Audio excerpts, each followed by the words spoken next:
Shalom semua warga kerajaan. Why walk in godliness? Itu untuk membuktikan bahwa kita siap menyambut kedatangan Tuhan Yesus. Barang siapa menantikan kedatangan Sang Mesias yang kedua kalinya, dia akan menyucikan dirinya dari segala kejahatan dan kenajisan. Di dalam Wahyu pasal 22 dijelaskan, ada orang yang dikeraskan hatinya, ayat 11. Ya, firman Allah berkata, siapa berbuat jahat, unjust, di sini adikia, biarlah terus berbuat jahat. Barang siapa cemar, biarlah terus cemar. Barang siapa benar, biarlah terus berbuat kebenaran. Dan barang siapa kudus, biarlah terus menguduskan dirinya. And he that is holy, let him be holy still. Saudara, itu sudah akan terjadi ketika orang sudah ditegur berulang kali. Tuhan serahkan kepada kecemaran. Ya, karena itu cepatlah bertobat. Saudara yang kasih Tuhan, dalam 2 Timotius pasal 3 ada 2 kata soal godliness. Yang pertama-tama adalah orang yang kelihatannya beribadah. Di dalam ayat kelima daripada 2 Timotius 3 sebelum dijelaskan, ada orang cinta diri sendiri, manusia akhir zaman. Lalu cinta uang, cinta kenikmatan, tapi tidak mencintai Tuhan. Ayat kelima dikatakan secara lahiriah mereka menjalankan ibadah mereka. Having a form of godliness. Apa nih? Agama. Termasuk agama Kristen. Tetapi menolak kuasanya. Kuasa itu yang saya sampaikan minggu yang lalu. Divine power.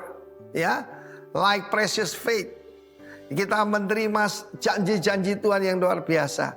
Dan saudaraku, ibadah di sini disebutkan yaitu godliness. Pada hakikatnya mereka memungkiri kekuatan. Siapa itu? Roh Kudus. Roh Kudus adalah the divine power. Jauhilah mereka itu. Jauhi orang-orang semacam itu. Kalau mau berbahagia, jangan berjalan di jalan orang, mendengarkan nasihat orang fasik, orang berdosa, duduk di kumpulan pencemooh. Jauhi. Jangan sungkan. Nah, akibatnya kalau kita tidak mau menjauhi, akan ada nabi-nabi palsu, guru-guru palsu. Disebutkan tentang Yanes dan Yambres yang melawan Musa. Saudara dan saya ini begitu hidup di dalam godliness, kita ini melawan arus. Akibat daripada melawan arus ada persecution, akan ada aniaya. Ayat 12 menjelaskan dengan jelas. Siapa mau hidup godly, yang mau hidup beribadah, yang hidup godly, akan menderita aniaya. Kali itu Rasul Paulus berkata, tirulah gaya hidupku. Ya, kita mengalami persecution, kita mengalami aniaya, kita mengalami fitnah. Tetapi teguhkan hatimu. Kedatangan Tuhan sudah dekat. Mari kita lihat apa yang dikatakan oleh Rasul Paulus. Kalau kita suruh menjauhi, ada yang kita harus kejar ya. Di dalam firman Tuhan dikatakan oleh Rasul Paulus, di dalam ayat ke-10. Ini penting tentang knowledge of God ini ya. Engkau telah mengikuti ajaranku. Saya ajarkan pada saudara pertama, yaitu jaga diri sendiri. Kedua ajaran, yaitu mengawasi pengajaran kita. Terakhir baru bisa menjaga kawanan. Tetapi jaga diri dulu dan jaga pengajaran. Cara hidupku dengan godliness apa sih? Itu adalah buah daripada holiness. Pendirianku, imanku, kesabaranku, kasihku, dan ketekunanku. Sebagai murid yang baik, maka Timotius sudah ikut menderita penganiayaan yang sengsara. Tetapi Tuhan melepaskan kita dari semuanya itu.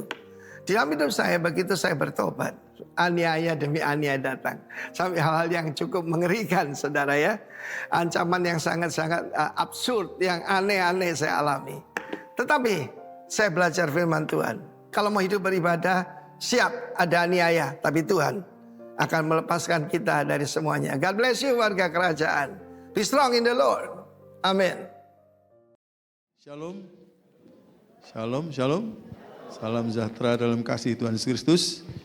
Saya sangat bersyukur pada Tuhan bisa menyembah kepada Tuhan dan mengikuti ibadah ini dari awal sampai saat ini. Terima kasih Pak Gembala, Pak Giarto yang sudah memberikan kesempatan buat saya dapat menikmati hadirat Tuhan. Saya lihat-lihat yang kumpul makin banyak ya, puji Tuhan. Ya, haleluya, haleluya. Kalau lihat pohon pohon mangga itu kalau buahnya banyak gitu seneng ya saudara. Kalau buahnya sedikit itu kapan banyaknya. Dan kita bersyukur pada Tuhan ya. Moga-moga saudara-saudara baik-baik saja. Amin.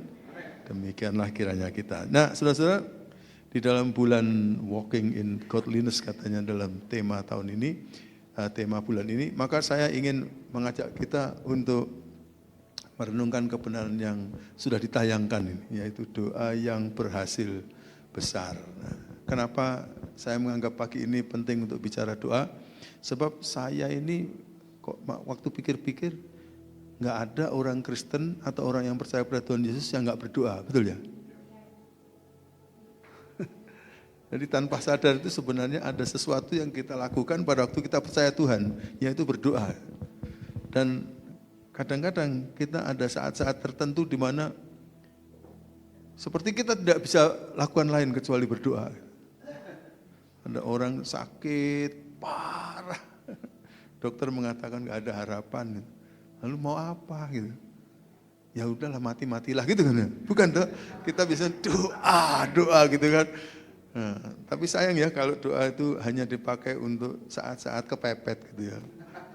Lebih bagus doa itu menjadi bagian dari kehidupan orang percaya karena merupakan percakapan hubungan kita dengan Tuhan.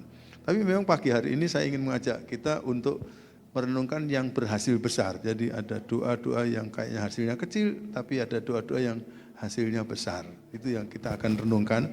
Dan tentu saudara-saudara hafal dengan ayat ini, next ya. Yang bunyinya adalah apa?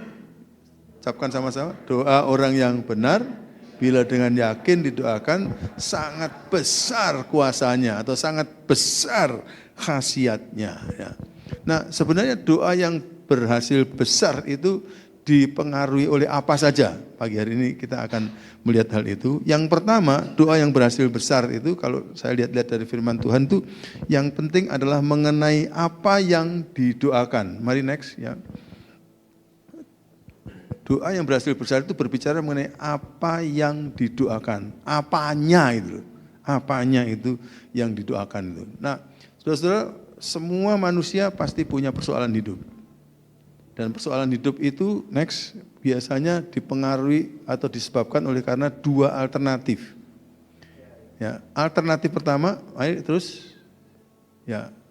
Alternatif pertama adalah tertulis dalam Yakobus 4 ayat 1 sampai 3 dan itu kalau diklik maka itu adalah persoalan hidup muncul karena ada keinginan ya. Ayat-ayatnya bunyi apa sih? Coba kita akan lihat ya. Saya akan ajak saudara lihat ini. Dari manakah datangnya sengketa? Sengketa itu persoalan kan? Sengketa tanah, ya sengketa istri, ya. Dan pertengkaran di antara kamu. Bukankah datangnya dari hawa nafsumu yang saling berjuang di dalam tubuhmu? Coba next, katakan apa? Kamu apa? Mengingini, kan keinginan. Mengingini sesuatu tetapi kamu tidak memperolehnya lalu kamu membunuh. Kamu iri hati tetapi kamu tidak mencapai tujuanmu lalu kamu bertengkar dan kamu berkelahi. Bertengkar dan berkelahi saya anggap sama ya. Nggak tahu kalau bertengkar itu apa jambak-jambakan gitu ya. Berkelahi itu adalah pukul-pukulan gitu. Pokoknya itu tengkar sama kelahi ya sama-sama lah konflik ya. Kamu tidak memperoleh apa-apa karena kamu tidak berdoa. Itu karena punya keinginan dan tidak berdoa nggak peroleh apa-apa. Tapi ayat 3 lebih bagus lagi. Dia mengatakan atau kamu berdoa juga tapi kamu nggak menerima apa-apa karena kamu salah berdoa. Sebab yang kamu minta itu hendak kamu habiskan untuk memuaskan hawa nafsu. Yakobus adalah seorang penulis yang menurut saya sangat praktis. Ngomongnya itu to the point gitu. Gak pakai teori-teori penalaran perenungan yang dalam-dalam gitu. Ya praktis-praktis saja. Cuma saya kira dalam kevulgarannya dia itu langsung menusuk kepada memang begitulah kehidupan kita itu. Kira-kira gitu ya. Jadi kalau saya lihat dari tulisan Yakobus 4 ayat 1 sampai 3 itu kok saya jejerkan gitu tadi dari segala sesuatu kayaknya keadaan terburuk adalah kalau manusia saling membunuh gitu. Tapi pembunuhan sebenarnya berasal dari mana? Ayo next. keinginan. Dari semua yang terdaftar di sini tadi. Jadi kayaknya kalau dari paling rendah ke paling tinggi dalam daftar kata-kata yang terdaftar oleh Yakobus tadi, sebenarnya mula-mula dari keinginan. Keinginan akhirnya sampai jadi hawa nafsu. Nggak tahu dulu yang ngarang bahasa Indonesia itu kenapa kok nafsu kok dikaitkan dengan hawa. Ya. Nggak ada Adam nafsu gitu ya. Memang yang manusia jatuh pertama tuh Hawa makan buah lalu dia muni enak loh gitu. Adam ya kita ikutnya hawa nafsu gitu, nafsunya Hawa gitu. Terjatuh. Ya tidak otomatis perempuan tapi Hawa gitu ya. Jadi jangan pikir kita ngomong begini perempuan yang jelek, bukan, Hawa gitu ya. Hawa nafsu ya. Dari hawa nafsu akhirnya muncul apa Saudara? Iri. Iri kalau nggak diberesin bisa tengkar. Tengkar kalau nggak diberesin bunuh. Saudara bayangkan sebenarnya pembunuhan itu ternyata asalnya cuma dari simpel keinginan yang berbuahkan jadi hawa nafsu, keinginan. Nah, awake dhewe kan selalu ada keinginan kan? Nah, tapi keinginan itu ada bahayanya ternyata. Kalau nggak dikendalikan itu akan maju ke arah ini, hawa nafsu terus sampai ke tingkat pembunuhan. Jadi karena itu keinginan memang perlu dijinakkan ya. Jadi dari sini makanya kita tadi dapat hawa nafsu itu 2 kali dalam 3 ayat tadi dari Yakobus. Kalau begitu berarti apa yang perlu kita doakan? Yaitu jangan keinginan lah kira-kira. Next dikatakan mengenai apanya yang didoakan. Next klik. Bukan untuk hawa nafsu tetapi sesuai kehendak Allah. Nah coba ayat yang tadi dari kitab 1 Yohanes ya. Pasal 2 ayat 16. Bunyinya begini, sebab semua yang ada di dalam dunia yaitu keinginan daging dan keinginan mata serta keangkuhan hidup bukanlah berasal dari Bapa melainkan dari dunia ini. Yohanes menyimpulkan ini, tapi kalau kita ingat-ingat sebenarnya Yohanes menyimpulkan ini dari mana sih? Dari pengalaman Tuhan Yesus waktu dicobai. Ya toh, waktu Yesus dicobai setelah puasa 40 hari, lapar enggak, Saudara? Saya belum pernah, Pak. Saya belum pernah ya. Mungkin lapar. Kalau saya puasa 1 hari itu lapar. Jadi 40 hari lewapar, wong Kediri ngomong gitu ya. Lewapar, Pak. Lewapar sekali gitu, Pak. 40 hari. Pada waktu lapar, Tuhan Yesus disuruh menjadikan batu roti. Ya bisa lah. Jangankan batu menjadi roti. Dari tidak ada menjadi ada aja bisa kok. Betul kan? Jadi sebenarnya simple itu, simple. Orang kampung ngomong sipil itu gampang. Padahal mau ngomong simple, tapi ngomongnya sipil. Jadi simple itu sebenarnya gampang sekali, itu gampang sekali. Tapi kalau itu disebabkan karena keinginan daging, ya Tuhan Yesus nggak mau, ya kan? Lapar sekali, maunya, wah jadikan batu jadi roti. Apalagi yang nyuruh setan gitu. Nggak mau lah. Saya masih bisa tahan. Nggak makan ya. Lalu Tuhan katakan manusia tidak hidup dengan roti saja tapi setiap firman yang keluar dari mulut Allah. Lalu kemudian dibawa ke gunung yang tinggi. Suruh lihat seluruh kekayaan dan kenikmatan kejayaan dunia. Ditawarkan. Sembah aku, saya berikan kepadamu. Karena sekarang berada dalam penguasaanku. Gitu. Tuhan Yesus katakan, wah ini nggak boleh, hanya sembah Allah saja. Keinginan mata, ya. Mata itu melihat itu, kalau di kampung saya tuh, kok tuku TV gitu. Waduh, keinginan muncul. Wah, akhirnya utang gitu ya. Belum tentu dibayar, pokoknya punya TV yang penting kan keinginan mata. Ya. Kok punya baju begitu? Nah, akhirnya keinginan mata. Dan keangkuhan hidup Tuhan Yesus dibawa ke bumbungan bait Allah, suruh terjunkan diri. Lalu iblis mengutip ayat firman Tuhan, bayangkan. Aduh, saya pikir tuh kalau kita itu nggak benar-benar berakar dan berdasar dalam firman itu, nanti dibawa iblis firman kita. Oh iya ya firman, ya sudah aku ikut nih, gampang loh. Dia ngutip firman Tuhan dan yang dikutipnya benar. Malaikat akan menatangkan tangannya sehingga kakimu Mesias tidak terantuk pada batu. Wih, dikutip dari ayat firman Tuhan, Perjanjian Lama. Oh iya ya, karena firman Tuhan, kalau kita jatuhkan diri gitu. Tapi Tuhan Yesus lihat, iblis itu nyopot kitab suci, dilepaskan dari ayat sebelumnya dan sesudahnya gitu. Namanya keluar konteks. Dasar setan gitu. Jadi semua orang yang ngutip kitab suci di luar ayat sebelumnya dan sesudahnya itu adalah dasar setan. Hati-hati saudara ya, hati-hati karena kita bisa punya arti yang beda nanti pada waktu dikeluarkan dari ayat sebelumnya dan sesudahnya. Lalu mestinya kan enggak begitu. Kalau itu kan untuk gaya-gayaan, untuk keangkuhan, untuk kesombongan. Padahal ayat itu sebenarnya bermaksud kalau Mesias terjatuh gitu, maka malaikat akan menotangkan tangannya sehingga kakinya teratuk pada batu. Sebenarnya gitu. Nah kalau orang tidak terjatuh tapi jatuh-jatuhkan diri, itu kategorinya masuk dalam ayat yang mengatakan mencobai Tuhan. Kan gitu. Aku anak Tuhan, gak usah pakai SIM lah. Langsung nyetir di jalan raya. Tuhan lindungi. Wow, gitu. Ini kan ada tuh ayat firman Tuhan, engkau batu karang yang teguh ya. Tuhan melindungi aku. Gak pakai SIM, polisi juga dibutakan. Waduh, dibuta-butakan polisi. Polisinya anak Tuhan. Gitu kan gak bener tuh ya. Kadang-kadang kita tuh suka kutip-kutip ayat firman Tuhan untuk kepentingan yang tidak benar. Nah itu kategorinya termasuk mencobai Tuhan. Lalu Tuhan katakan, setan kamu ini ngutip firman keluar dari konteksnya. Yang benar ini, jangan mencobai Tuhan Allah. Lari dia. Karena hanya dengan firman dikalahkanlah. Tapi maksud saya saudara, Tuhan Yesus betul-betul dicobai keinginan-keinginannya. Betul ya? Tapi Tuhan Yesus lulus. Nggak ikut keinginan. Jadi apa yang kita doakan mestinya jangan sampai demi persoalan hidup itu karena keinginan gitu loh. Kalau begitu apa yang Tuhan mau kita doakan supaya doanya berhasil besar? Ada sih. Kalau di next kan akan keluar.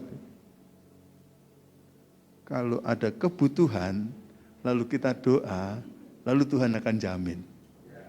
Ayatnya sangat terkenal. Ayo kita baca sama-sama. 1, 2, 3. Allahku akan memenuhi segala keperluanmu menurut kekayaan dan kemuliaannya dalam Kristus Yesus. Nah ini ada. Keperluanmu itu bukan keinginanmu.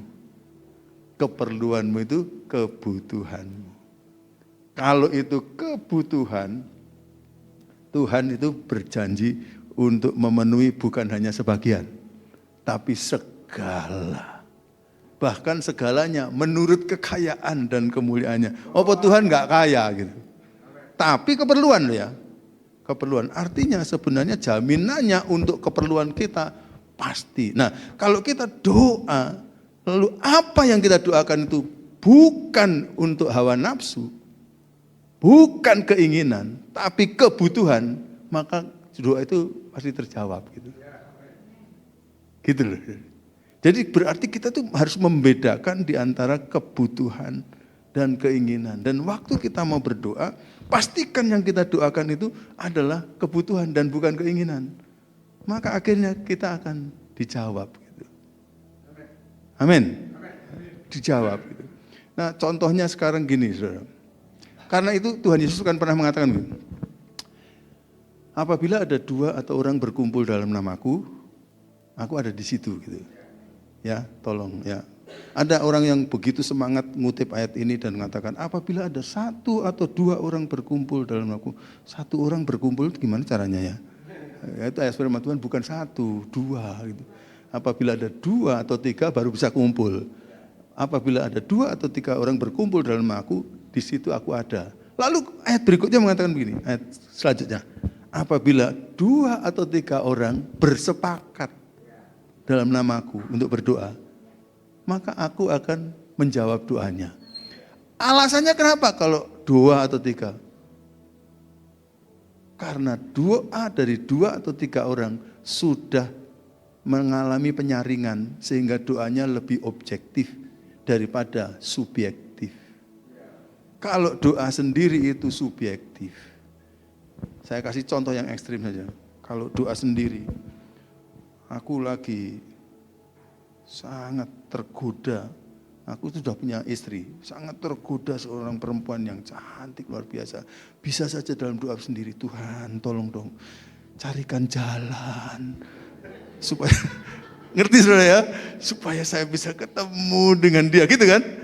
Kalau sendiri loh, sendiri, nggak ada orang kok gitu. Bisa jadi, aduh Tuhan, saya mau keluar sekarang ini. Moga-moga dia pas keluar juga Tuhan, gitu kan? Ngerti ya saudara? Karena doanya sendiri. Tapi begitu ada dua orang, bisa tolong doakan aku lagi jatuh cinta sama ini. Ngerti saudara? Lah awakmu itu gimana sih? Doa enggak. Begitu dua orang, doa itu pasti tersaring. Mesti lebih objektif, lebih sesuai dengan kehendak Tuhan. Ini contoh yang ekstrim lah saya buat. Paham saudara?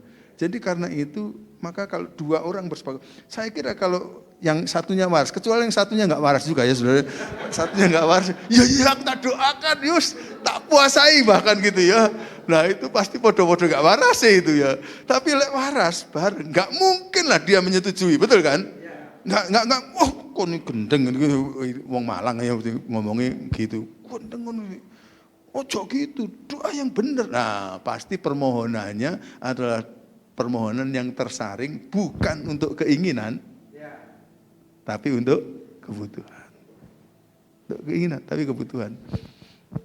Pepatah orang Jawa kuno itu punya omongan gini, kalau soal keinginan tuh, wong manusia itu kalau perlu donya itu diemperi.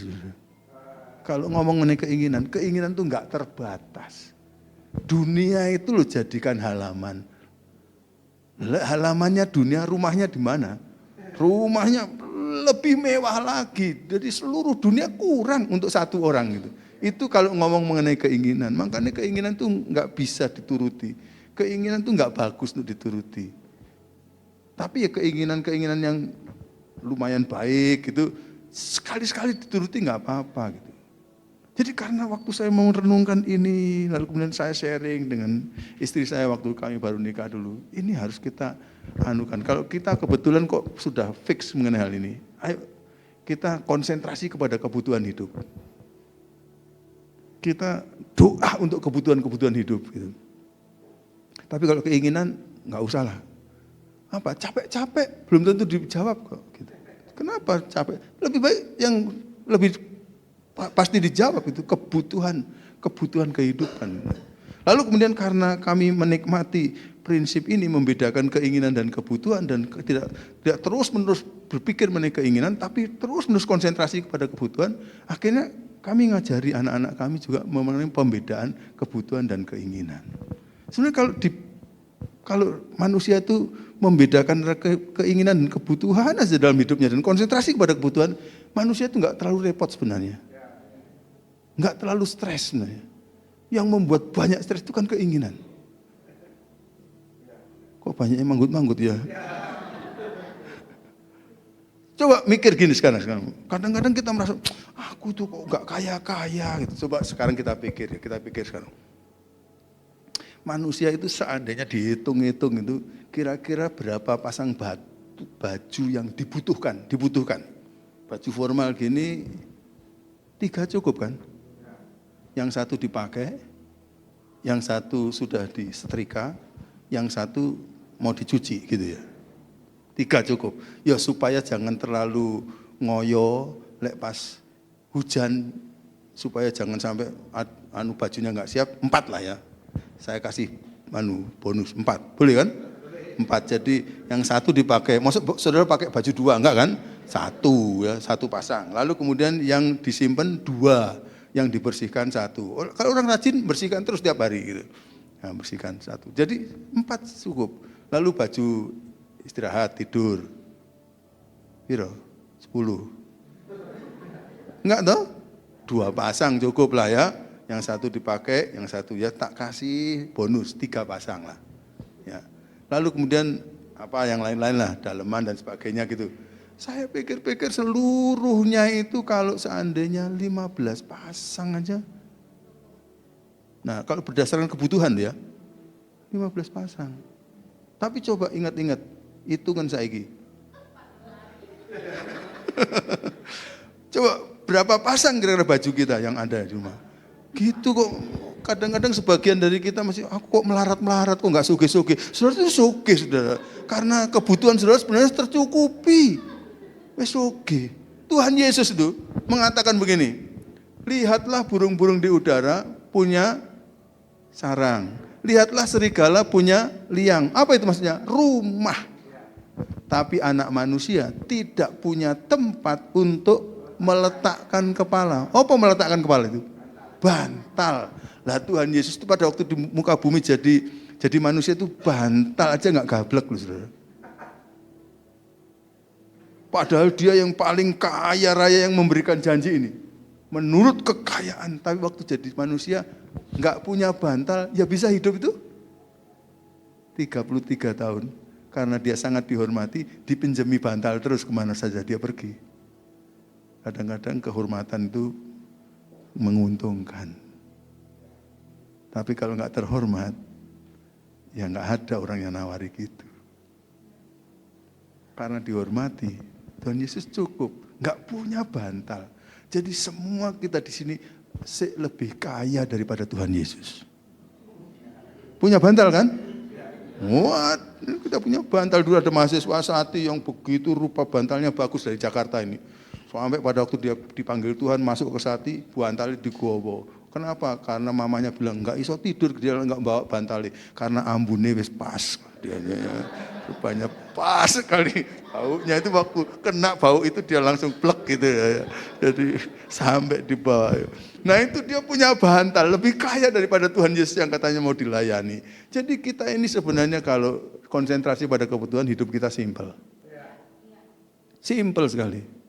Saya pernah baca katakan, bayangkan Anda pergi ke kutub utara, lalu kira-kira kalau Anda sortir apa yang Anda butuhkan, nggak mungkin sudah mau bawa macam-macam ke sana. Untuk bertahan hidup itu kira-kira apa? Sebenarnya simpel hidup itu. Tapi kita ini jadi berat hidup kita gara-gara banyaknya keinginan.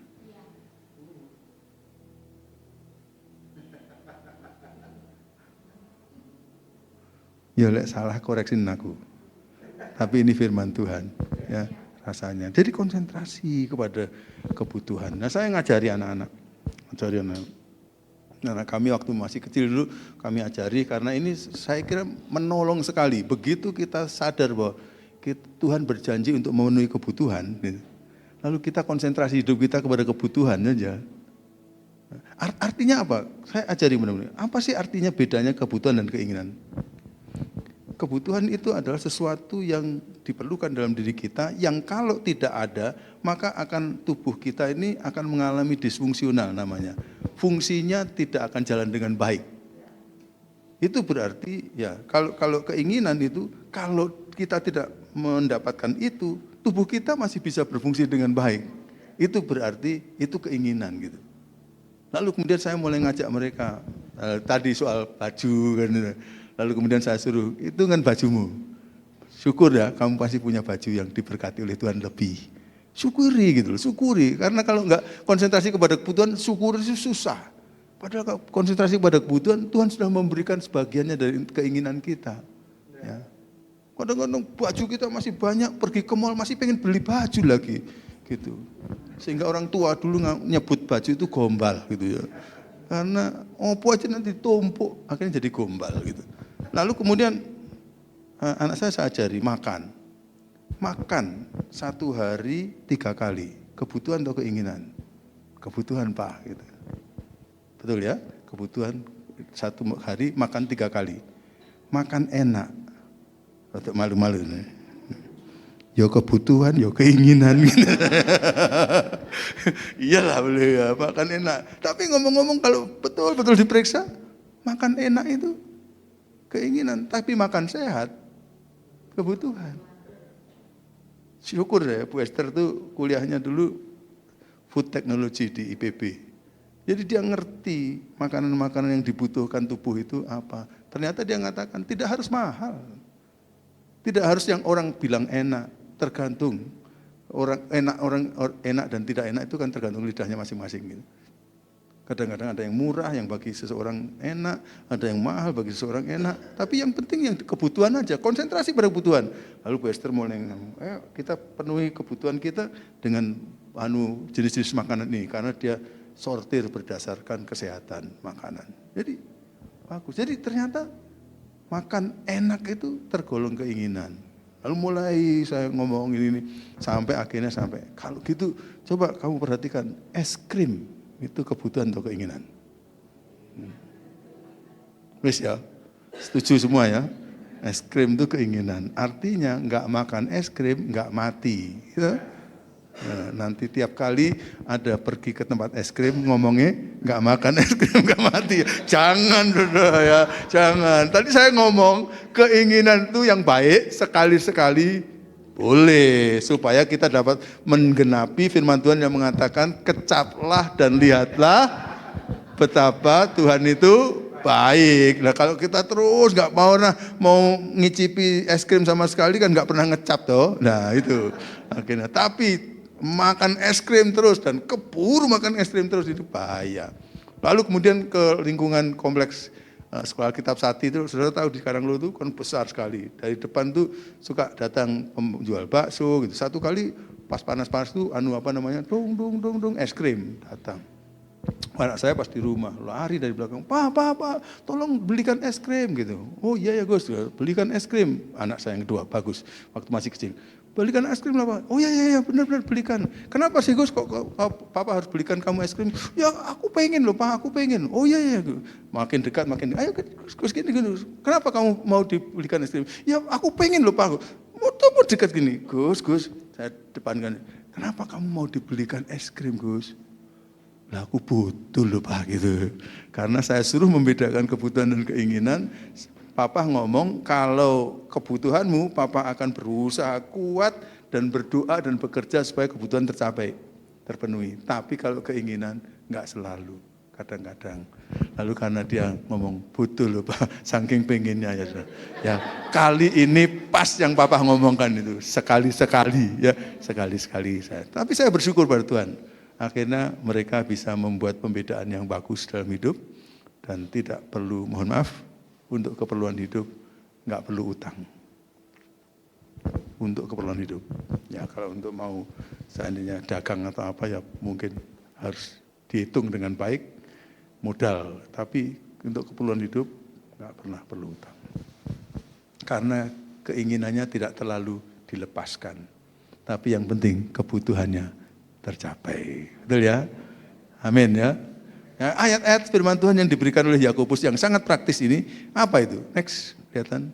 Yuk, kalau seorang, ya terima kasih.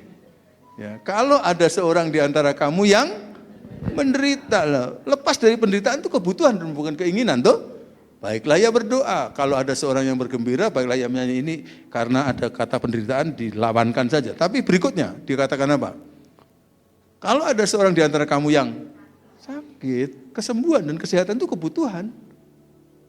Baiklah ia memanggil para penatua jemaat supaya mereka mendoakan dia serta mengolesnya dengan minyak dalam nama Tuhan. Lalu ayat 15 mengatakan dan doa yang lahir dari iman akan menyelamatkan orang sakit itu dan Tuhan akan membangunkan dia. Dan jika ia telah berbuat dosa, ya diampuni. Dosa itu kebutuhan, ya maka dosanya itu akan diampuni. Lalu datanglah firman Tuhan yang tadi menjadi bagian dari tema kita yang mengatakan, karena itu hendaklah kamu saling mengaku dosamu dan saling mendoakan supaya kamu sembuh. Lalu doa orang yang benar bila dengan yakin didoakan sangat besar kuasanya.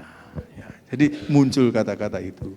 Jadi Tuhan minta supaya kita memastikan bahwa yang kita doakan bukan untuk keinginan, tapi untuk kebutuhan. Tuhan Yesus Kristus sendiri memberikan contoh bahwa kalau berdoa jangan sampai itu merupakan yang pokok doa yang didoakan itu adalah hawa nafsu. Tuhan kan mengajarkan kita doa Bapa kami ya. Bapa kami mengatakan apa? Bapa kami yang di surga, dikuduskanlah namamu, datanglah kerajaanmu, jadilah kehendakmu di bumi ini seperti yang kau kehendaki di surga. Tapi banyak anak Tuhan kan yang berdoa gini, Tuhan jadilah kehendakku di surga dan di bumi sesuai dengan aku kehendaki. Kan Tuhan lakukan ini, Tuhan lakukan ini, itu kan kehendak kita. Akhirnya kehendakku yang jadi. Padahal Tuhan katakan, jadilah kehendakmu di bumi seperti di surga. Jadi pokok doa kita mesti sesuai dengan kehendak Tuhan, tadi saya katakan. Tidak boleh dengan hawa nafsu. Kalau doanya itu pasti cocok dengan doa Bapa kami, maka Tuhan menjamin untuk menjawab. Tadi Filipi juga mengatakan, kalau kita doa untuk keperluan kita, kekayaan dan kemuliaan Tuhan akan menjawab, gitu loh. Mari kita konsentrasi di situ. Dan Tuhan Yesus tidak hanya ngomong dan mengajarkan, tapi yang bagus Tuhan Yesus itu selalu mempraktekkan apa yang diajarkan. Tuhan Yesus pernah satu kali dalam kehidupannya yang begitu ditekan oleh keinginannya. Boleh dibilang nafsunya. Waduh, kapan itu? Di Taman Getsemani. Pada waktu dia membayangkan saya harus memikul dosa umat manusia sejak zaman Adam sampai akhir zaman nanti dalam penghukumanku. Dan yang membuat berat karena Tuhan Yesus tidak bersalah sama sekali. Kalau orang agak salah-salah, saudara, lalu menanggung akibat kesalahan itu atau sedikit lebih berat, masih lebih tahan. Memang aku salah gitu. Kalau uang nggak salah, nggak tahan, menderita. Tapi di situ Tuhan Yesus ada pilihan, kehendakku yang jadi atau kehendak Bapa. Jadi dia ngomong, Bapa, kalau mungkin, kalau ada jalan lain, kiranya cawan ini lalu daripadaku, itu keinginannya. Koma tetapi jangan kehendakku yang jadi, tapi kehendakmu. Kalau kita nggak yakin permohonan itu adalah sesuai kehendak Tuhan, lebih baik kita berdoa begitu. Bapak, saya ingin begini tapi jangan kehendakku, tapi kehendakmu yang jadi. Kenapa? Karena kehendak Bapa itu pasti baik.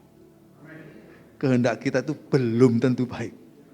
Kehendak Bapa itu pasti baik. Kalau kehendaknya dia nggak baik, nggak bisa dia mempertahankan seluruh alam semesta sejak permulaan sampai akhir nanti. Karena dia pasti baik, maka kita taklukkan di bawah kehendak dia.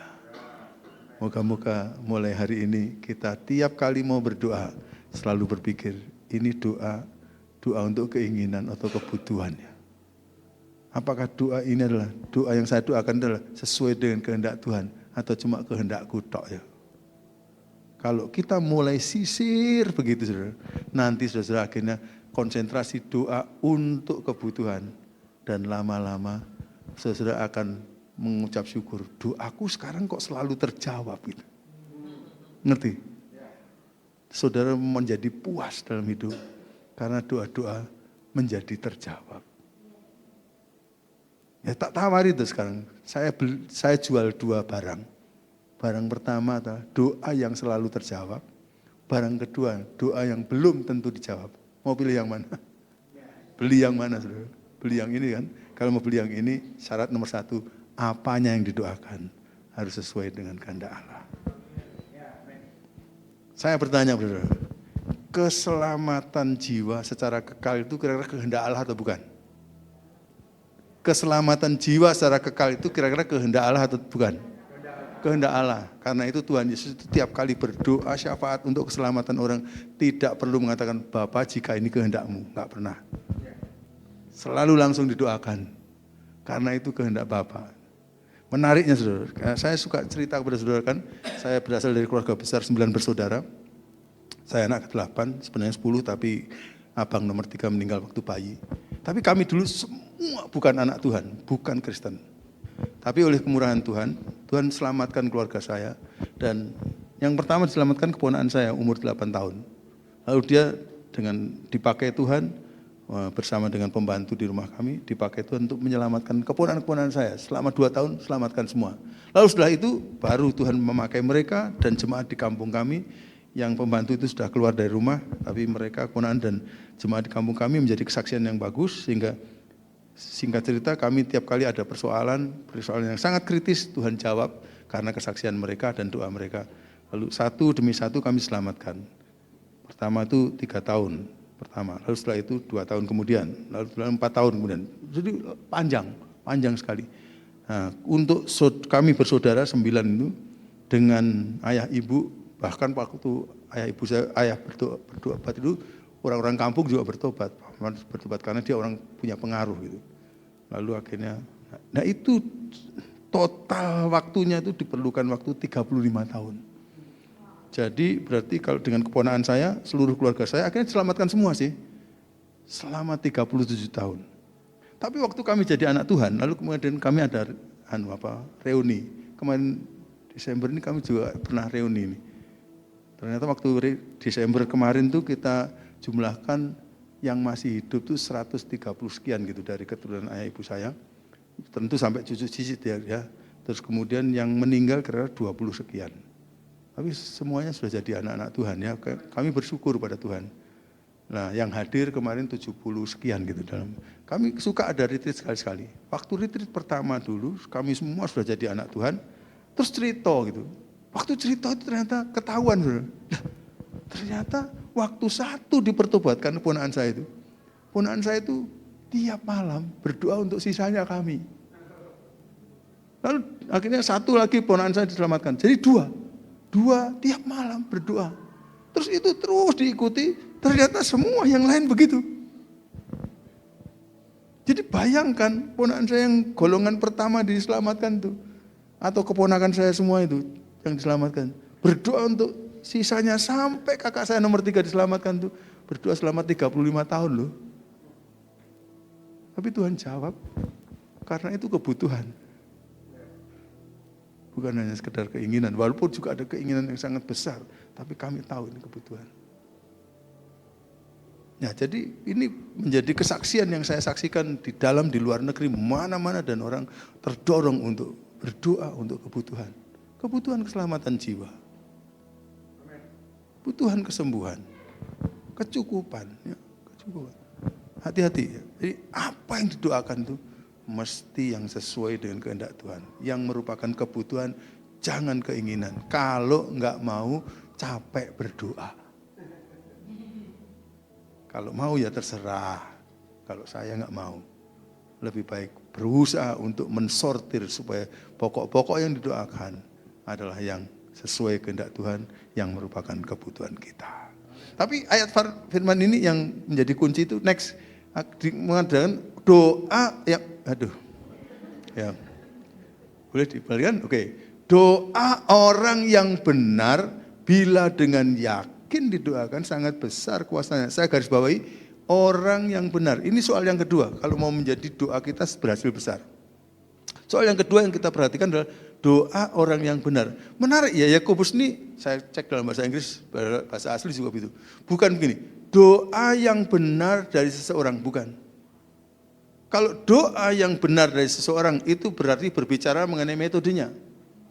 Tetapi kalau doa orang yang benar, yang penting bukan metodenya, yang penting orang yang berdoa. Orang yang berdoa ini orang benar. Makanya ini bagus nih, bulan Agustus, walking in godliness. Godliness itu kesalehan, artinya kita selalu menjaga hidup kita benar di hadapan Tuhan. Jadi kadang-kadang memang ada seminar-seminar tentang metode doa. Saya ya bersyukur tuh. Doa itu harus gini, harus gini, harus gitu, harus berlutut, harus berdiri, harus macam-macam, pegang tangan. Saya mengucapkan terima kasih untuk semua metode doa itu. Tapi kalau menurut yang Yakobus tulis itu bukan soal metode yang penting, tapi orang yang berdoa itu benar.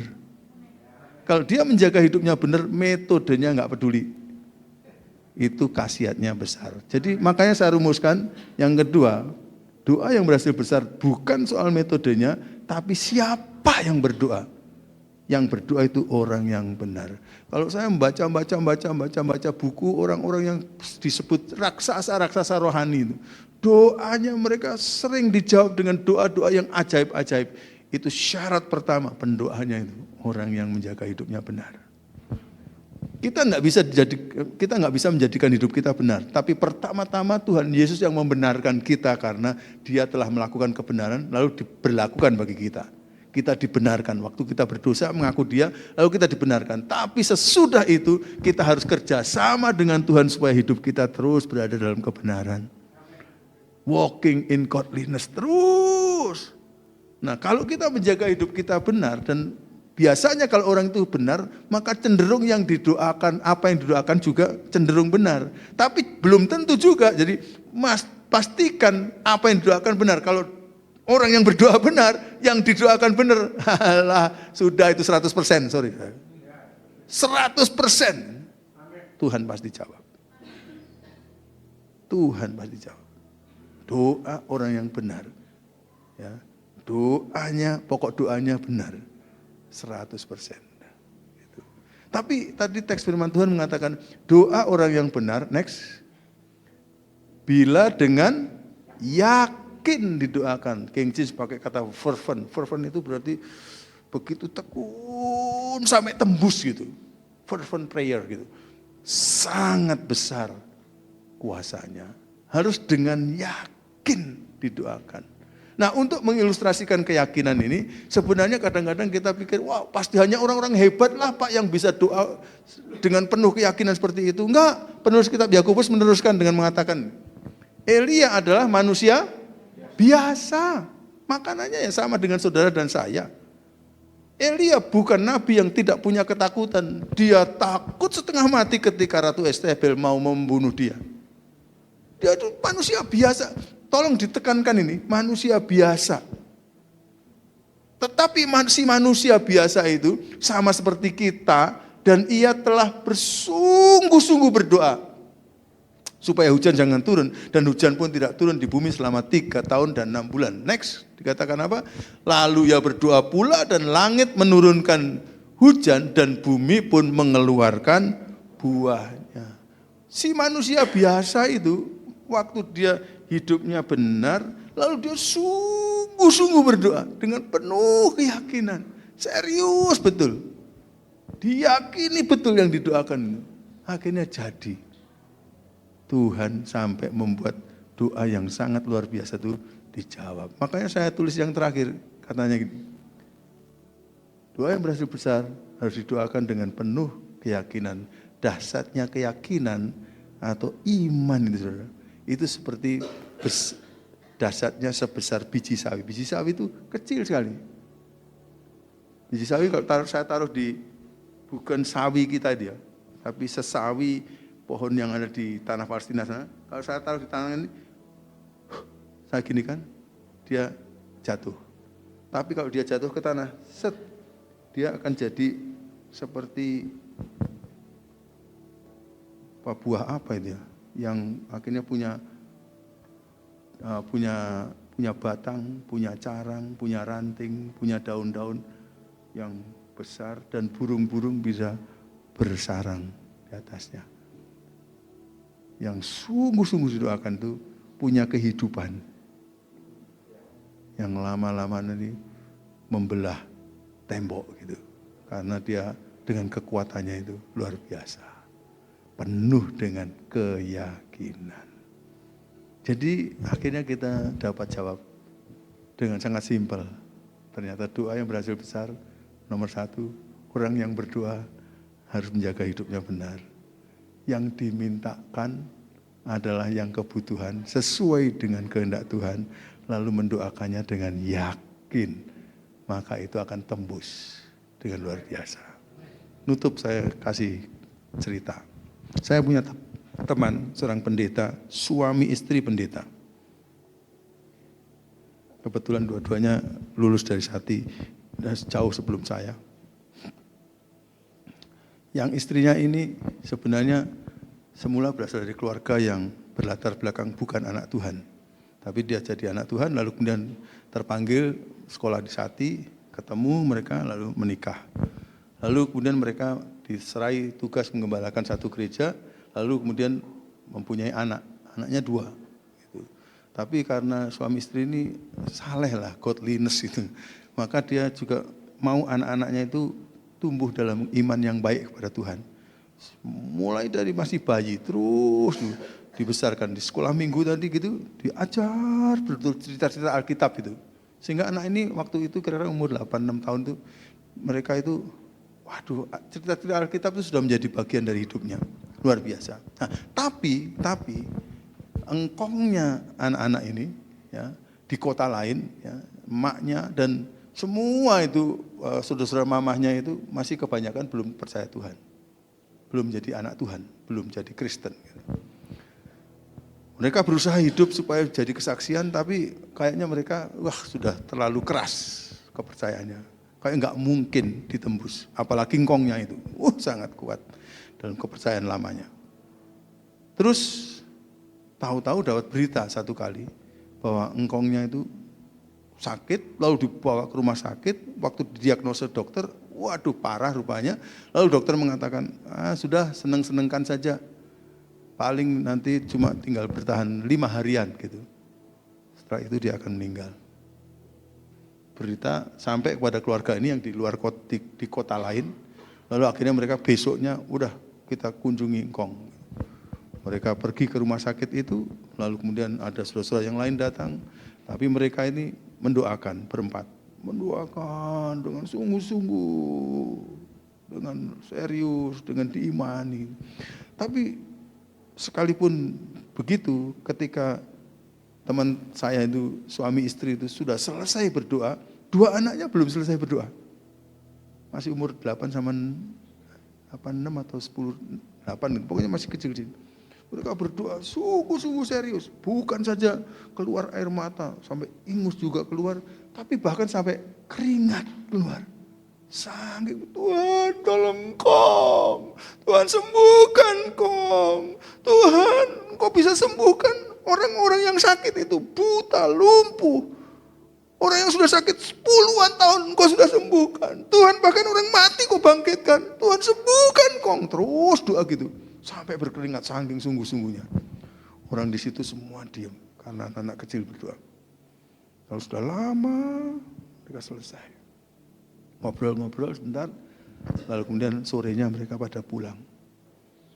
Waktu pulang, kemudian nggak tahu dengar berita apa, mereka sudah siap-siap, nanti kalau hari kelima memang engkong meninggalkan harus siap-siap gitu. Tapi rupanya ada berita, hari ketiga, engkongnya itu sedikit membaik. Hari keempat, sedikit lagi membaik. Sudah tahu, hari kelima, sembuh total. Sembuh total. Pada waktu sembuh total, keluarganya senang, pada datang dari kota itu. Mau menyambut dan mengajak ke restoran, bawa pulang gitu. Lalu engkongnya mulai mandi dan ini, berpakaian, lalu katakan, enggak, saya enggak mau pulang ke rumah dulu. Saya enggak mau pulang atau pesta kemana-mana, Mas. Antar saya ke rumah cucu saya itu. Di kota yang lain, perjalanan 2 jam. Seluruh keluarga besar akan mengikuti. Pergi ke rumah teman saya ini, dekat gereja rumahnya. Lalu mereka kumpul di situ, kursinya dilingkarkan gitu. Kemudian engkong yang ngomong. Oke, saya mau semua kalian dengar ya. Mulai hari ini, saya percaya Yesus. Kalian tahu saya percaya Yesus bukan karena kalian-kalian. Tapi waktu 2 cucu saya berdoa, saya rasakan seperti ada strum listrik yang begitu kuat kena ke tubuh saya. Saya sampai kok begini. Dan kalian tahu besoknya saya lebih baik, lusanya saya lebih baik, dan hari ini saya sembuh. Saya percaya kepada yang dipercayai oleh cucu-cucu saya. Sekarang keluarga besar itu jadi anak Tuhan semua. Ternyata tidak diperlukan orang yang besar, yang pintar, yang berpendidikan, yang punya banyak modal. Enggak. Anak-anak ini memenuhi syarat tadi. Pertama, anak-anak ini hidupnya benar, godliness. Kedua, mereka orang yang benar. Lalu mereka yang didoakan benar, karena sakit penyakit minta disembuhkan, apalagi keselamatan engkongnya, termasuk keselamatan jiwanya. Dan yang ketiga, dengan penuh keyakinan, sampai keringat loh. Ternyata bisa. Kalau anak umur 6, 8, 10 tahun saja didengarkan Tuhan, saudara dan saya punya jaminan yang sama. Mari kita hidupi firman ini dalam hidup kita, lalu kita akan menikmati Tuhan berlimpah-limpah dalam hidup kita. Mari kita akan sambut dengan nyanyian